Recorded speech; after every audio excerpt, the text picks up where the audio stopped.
शहद का एक कतरा जमीन पर गिर गया। एक छोटी सी चिमटी आई और उसने उस शहद के कतरे से थोड़ा सा चखा। उसे बड़ा मजा आया।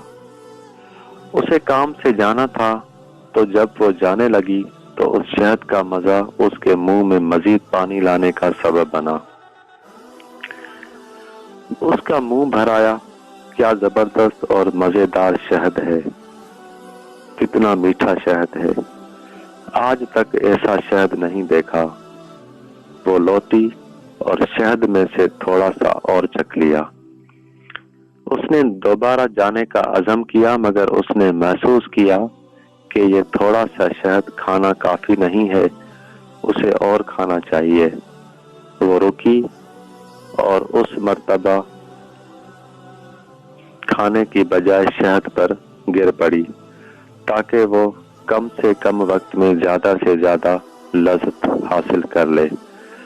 वो चिमटी शहद में गोताजन हो गई और लुत्फ अंदोज होने लगी, मगर अफसोस के वो शहद से बाहर न निकल सकी।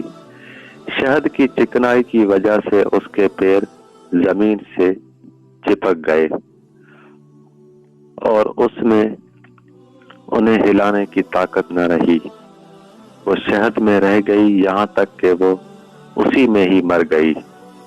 उसकी लज़्ज़त अंदोज़ी ने शहद को ही उसकी कब्र में तब्दील कर दिया।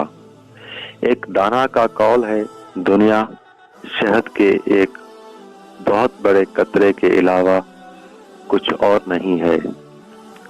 बस जो भी उस कतरे शहद में से थोड़ा और बकदर किफायत खाने पर इक्तफा करेगा, वो निजात पा जाएगा, और जो भी उस शीरनी में गोताजन होगा, हलाकत उसका मुकद्दर बन जाएगा।